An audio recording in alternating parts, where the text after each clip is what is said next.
볼 것을 요청하고 있습니다. 오늘 47장을 통해서 드러나는 그 특징을 세 가지로 나누어서 생각해 보겠는데요. 그 첫 번째가 그들은 비록 아브라함과 이삭과 야곱의 자손들은 비록 당시에 하층민이었지만 그렇다고 그들이 비굴하거나 의존적이거나 다른 사람들에게 폐를 끼치고 사는 그런 사람들이 아니었다. 이것이 중요한 특징입니다. 오히려 이들은 하나님의 약속을 받은 백성으로서 떳떳했고 하나님의 축복을 오히려 다른 사람들에게 전하는 그런 삶을 살았다.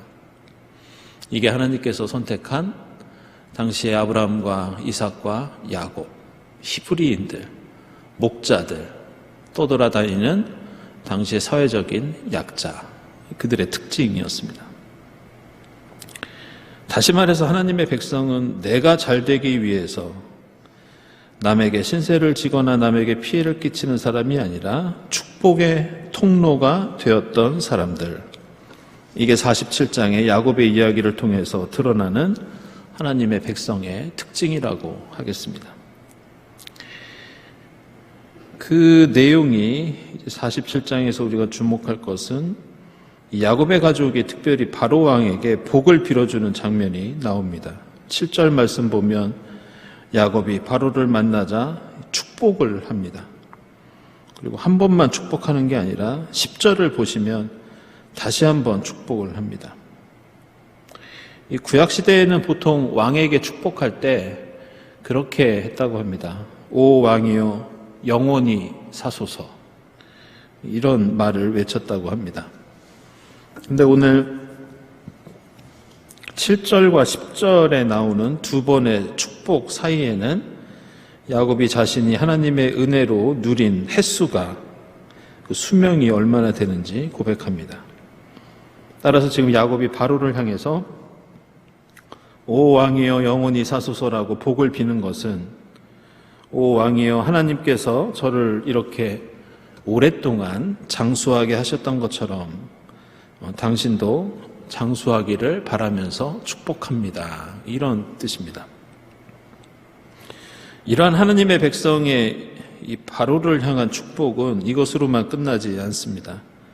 이 47장 자세히 보시면 야곱의 가족은 그 이집트 당국에 신세를 지는데 가능하면 그들로부터 최대한 많은 것을 받는 것이 아니라 최소한의 것을 그들에게 받으려고 노력하는 그런 장면이 나옵니다.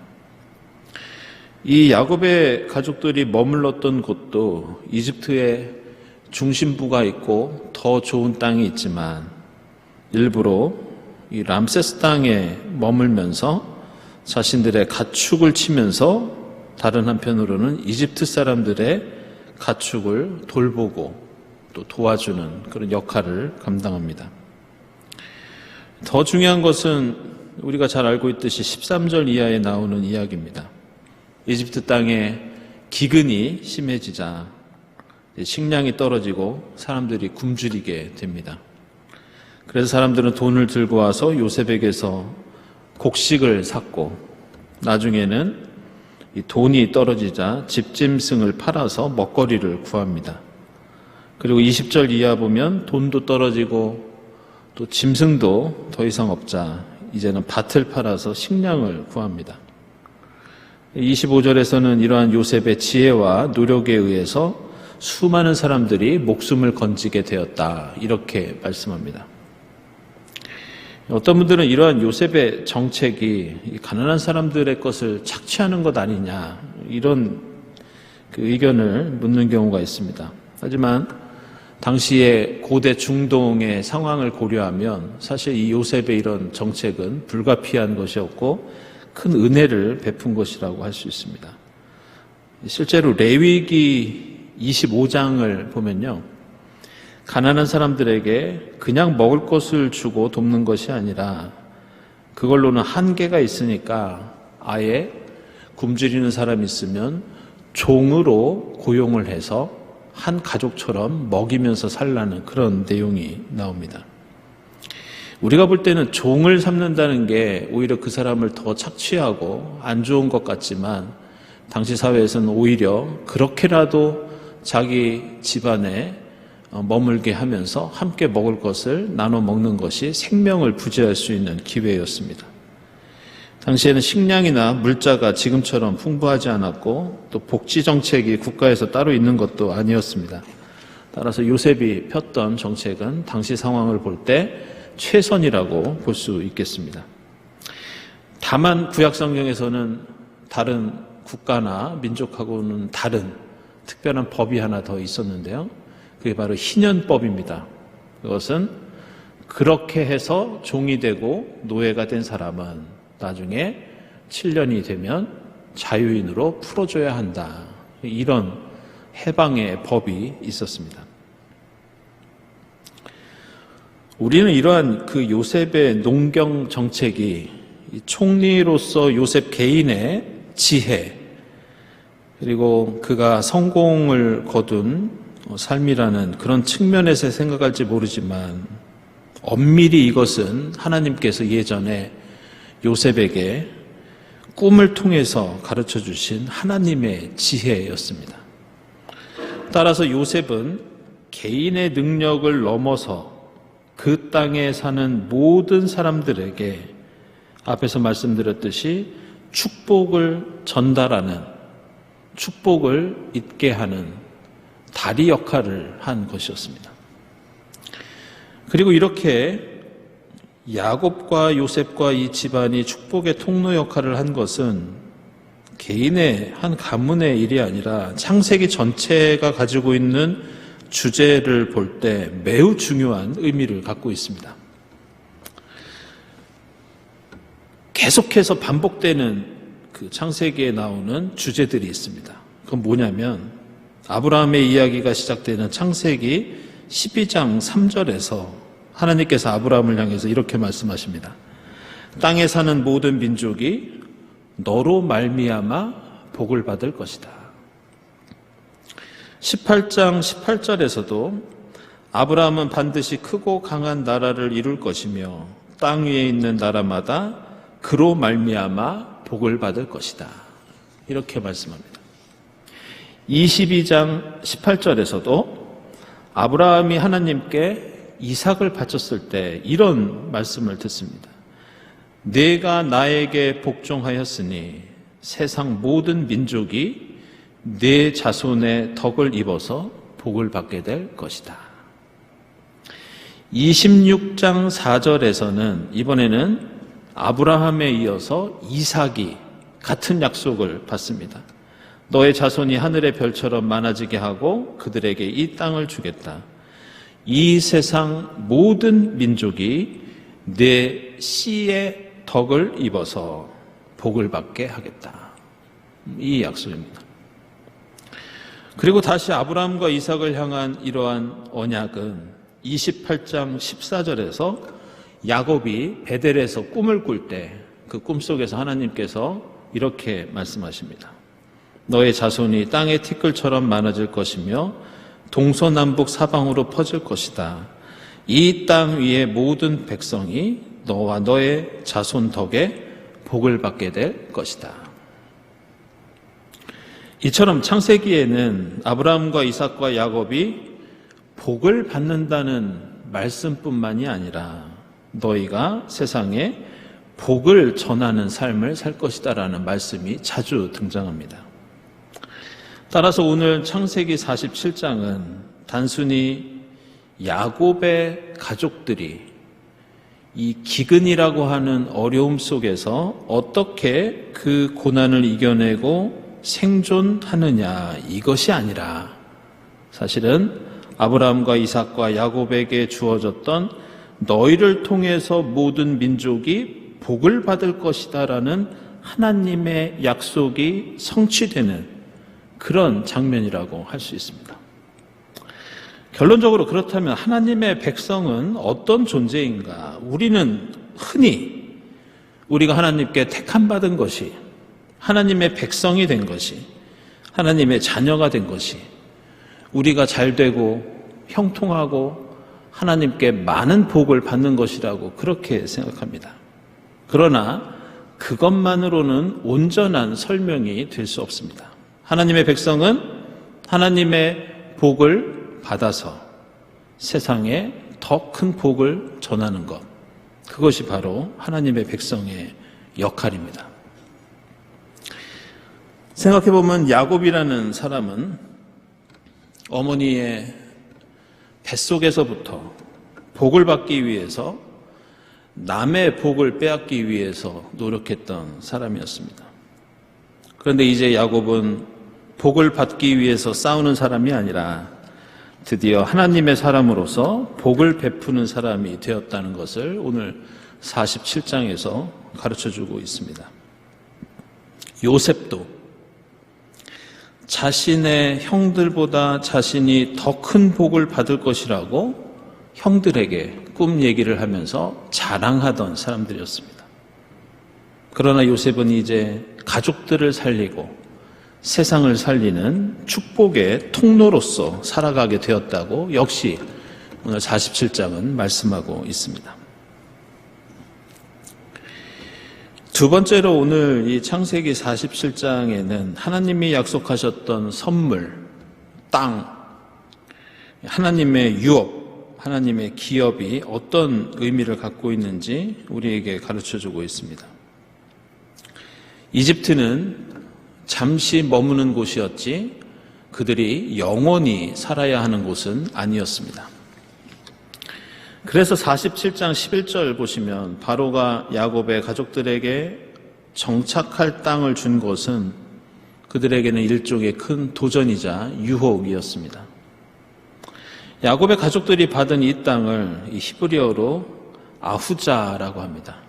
이제 구약 성경에서는 보통 유업, 소유, 기업 이렇게 번역하는 단어입니다. 창세기 17장 8절 보면 하나님께서 아브라함에게 내가 지금 나그네로 사는 이 가나안 땅을 너와 내 뒤에 오는 자손에게 영원한 소유로 주고 나는 그들의 하나님이 될 것이다. 여기에서 이 소유가 아후자입니다. 근데 중요한 것은 이것은 우리의 신앙생활과도 깊이 연결되는 문제인데요. 항상 이것을 볼 때 조심해야 할 것은 중요한 것은 땅이 아니라 약속이라는 겁니다. 땅 그 자체가 아니라 그 땅이 어떤 땅이냐, 이것이 더 중요합니다. 아무 땅이나 의미가 있는 게 아니라 그 땅은 반드시 하나님의 약속에 의해서 주어진 약속의 땅이 될 때 그것이 구원도 되고 복도 된다. 만약 하나님이 하셨던, 베풀어 주셨던 그 약속이 단순히 땅만 얻는 것이라면 굳이 아브라함은 갈대아 우르를 떠나서 가나안 땅에 갈 필요가 없었습니다. 비옥한 메소포타미아 땅에 머물면서 그곳에서 살면서 더 큰 복을 누릴 수 있었습니다.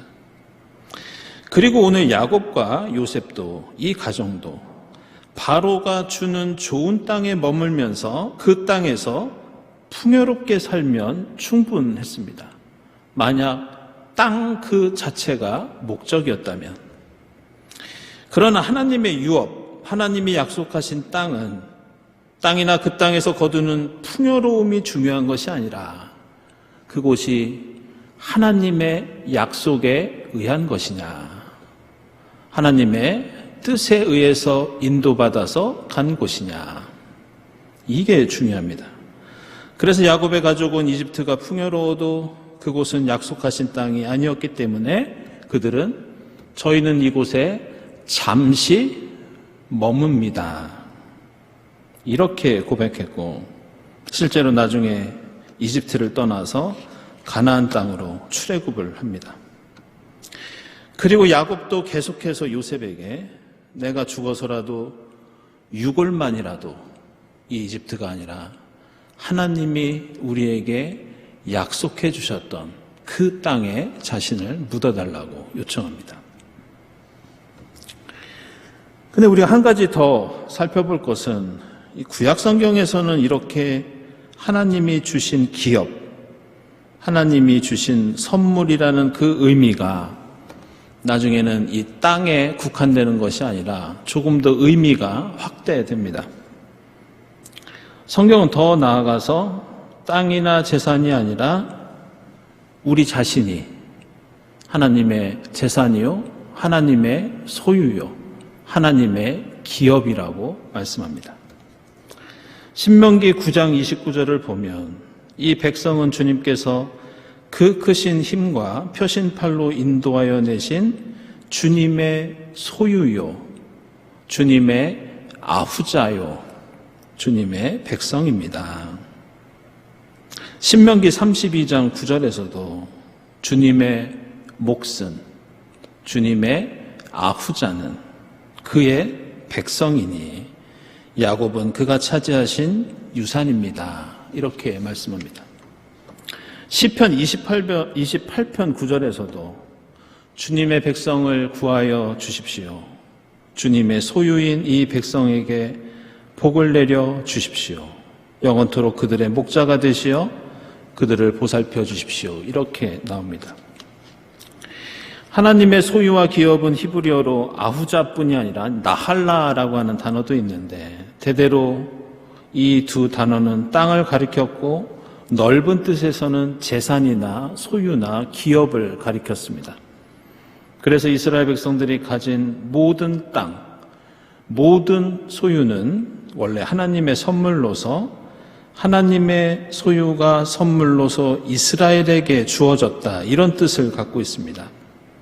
그런데 이 선물, 이 소유는 하나님이 주시는 부동산이나 동산이 아니라 너희가 바로 나의 기업이고 내 몫이고 나의 소유다. 따라서 우리가 알아야 할 것은, 하나님 백성에게 중요한 것은 우리에게 땅이 있느냐 땅이 없느냐, 재산이 있느냐 없느냐, 나중에는 그것조차도 중요하지 않고 이제 중요한 것은 우리가 하나님의 소유가 되는 하나님과의 관계가 중요한 것으로 되는 그런 발전을 이루게 됩니다.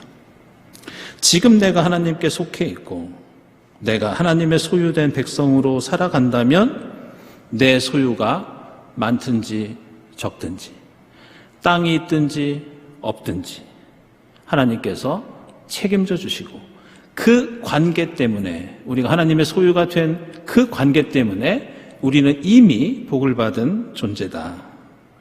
이것이 오늘 창세기에서 야곱의 가족들이 이집트의 땅에 현혹되지 않았던 이유이면서 구약 성경에 나오는 중요한 신앙의 주제입니다. 마지막 세 번째로 오늘 47장 말씀은 지금까지 말씀드렸던 것들과 연결되면서 하나님의 백성들이 가져야 하는 확고한 가치관에 대해서 우리에게 말씀하고 있습니다. 지금 야곱의 가족들이 있는 이 이집트 땅은 그 주변의 나라들 중에서 유일하게 그 천수답이 아니었습니다. 천수답은 저수지 같은 것이 없이 농사짓는 물을 오로지 빗물에만 의존하는 형태를 이 천수답이라고 하는데요.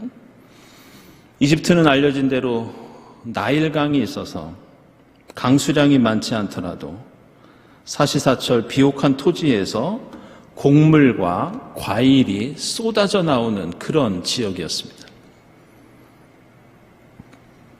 이런 이유로 오늘 47장에 나오는 이 가뭄과 기근에 대해서 역사학자들은 매우 이례적인 일이라고 얘기합니다. 왜냐하면 보통 이집트의 역사 기록을 보면 기근이 100년에 한 번 있을까 말까 한 그런 일이었습니다.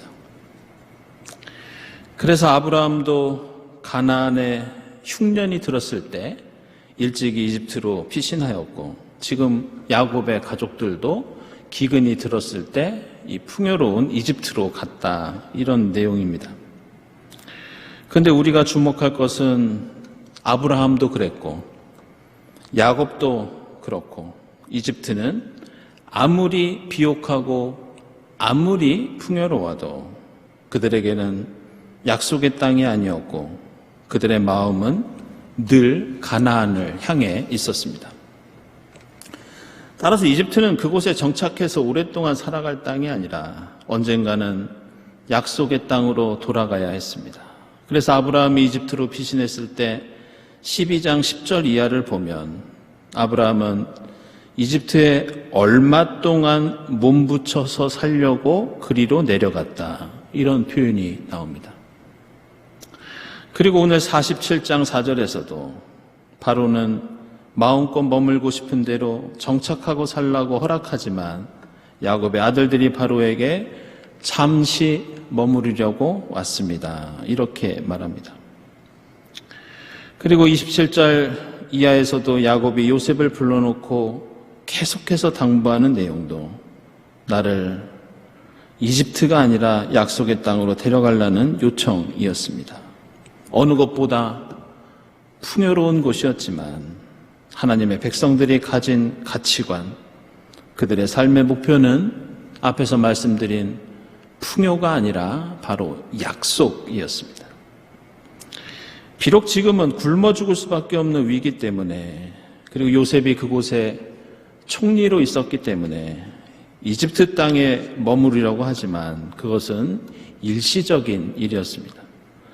그들은 하나님의 백성으로서 어디를 향해 가야 하고 어디에 머물러야 하는지 제대로 알고 있었고, 아브라함도 야곱도 요셉도 그렇게 뚜렷한 신앙과 삶의 목적을 갖고 있었습니다. 따라서 우리가 하나님의 백성으로 산다는 것은 이 세상 속에서 어디가 약속의 땅이고 어디가 이집트인지 제대로 알고 구분하며 사는 것을 뜻합니다. 하나님의 백성은 기름진 땅이 아니라, 풍부한 나일강이 아니라 하나님의 약속과 이른 비와 늦은 비를 내려주시는 하나님의 은혜로 사는 사람들이다. 이것이 47장에 담긴 중요한 의미입니다. 창세기 13장 10절에서 아브라함과 조카 롯이 서로 떨어져 살기 위해서 이제 어디에서 살게 될지 그 땅을 결정하는 장면이 나옵니다. 그때 이런 말씀이 나옵니다. 롯이 멀리 바라보니 요단 온 들판이 소알에 이르기까지 물이 넉넉한 것이 마치 주님의 동산과도 같고 이집트 땅과도 같았다. 아직 주님께서 소돔과 고모라를 멸망시키기 전이었다. 이런 말씀이 나옵니다. 물이 넉넉한 이집트 땅같이 풍요로웠던 소돔과 고모라, 롯은 바로 그 풍요로움을 쫓아서 갔을 때 소돔과 고모라의 멸망한 복판에 놓이게 되었고, 반대로 아브라함은 약속과 은혜를 쫓아서 살아갔을 때 구원과 생명의 역사를 이어갈 수 있었습니다. 기름지고 풍요로운 이집트 땅이 아니라 하늘에 반짝이는 별들을 바라보면서 하나님의 약속과 은혜를 믿고 살아가는 것, 이것이 바로 우리 하나님의 백성의 운명이자 삶입니다.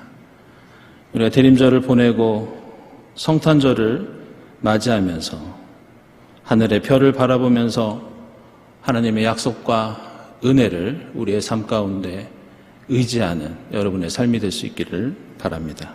오늘 말씀을 묵상하면서 함께 기도드리겠습니다.